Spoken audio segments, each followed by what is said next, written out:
Yo guys, aku nak tunjukkan cara pemasangan cup holder custom untuk Wira ni guys. So ini dia barang-barang yang disediakan. Cup holder tu sendiri dan beberapa skru. So ada satu skru yang panjang dan dua skru yang pendek Dan juga ada satu yang bulat kecil tu. Itu adalah dia punya cover skru nanti. Aku akan tunjukkan cara pemasangan dia. Jangan cerita banyak, jom kita pasang. Okey, pertama sekali korang kena tengok dulu korang punya konsol gear tu Untuk yang jenis macam ni saja yang jenis baru. Kalau jenis yang auto ataupun yang jenis lama tu dia tak sesuai lah. Aku akan buat untuk next video nanti cara pemasangan yang tu pula. Yang ni untuk yang ni. So mula-mula kau kena pastikan dia punya tray tu korang boleh keluarkan tray shilling tu kau boleh keluarkan and tak kacau kedua-dua barang lah. Yang satu lagi tu iaitu Bluetooth transmitter tu. Kalau dua-dua cun, tray pun boleh keluar. Itulah dia punya setting dia. Jadi langkah seterusnya pula korang kena tampalkan sedikit penanda lah. Tak kisahlah selotip ke apa ke, kiri dan kanan guys, supaya nanti kita akan buka balik dan kita akan skru dekat luar lah.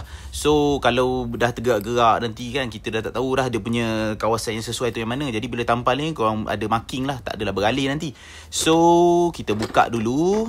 Bila dah buka macam ni, ada marking 2 ni kan, senang lah korang nak centerkan balik korang punya cup holder tadi tu.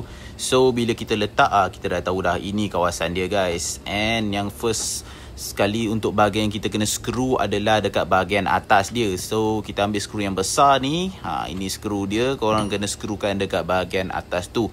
Oh, lupalah nak bagi tahu, kawasan yang kita nak skru tu, tempat lubang skru tu, sebenarnya sama juga. Dia ada macam skru-skru yang lain yang kecil-kecil tu kan.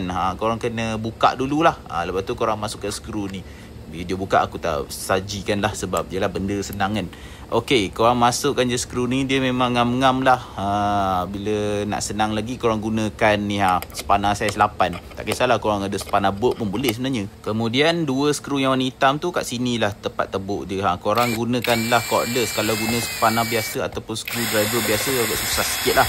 Bila pakai cordless ni dia senang, dia tebuk kan, sebab skru tu pun tajam.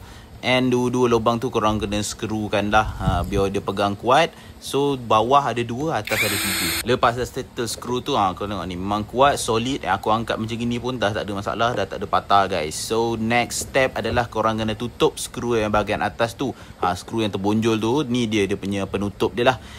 Dia memang khas lah. Bila korang tekan tu memang dia terus termasuk, tak payah pening-pening cun-cunnya. So dah siap kita punya cup holder. Kita boleh pasang balik kat kita punya kereta guys. Bila dah pasang ini dia rupa je guys, selesai masalah Wira tak ada cup holder. Apa lagi dapatkan di macam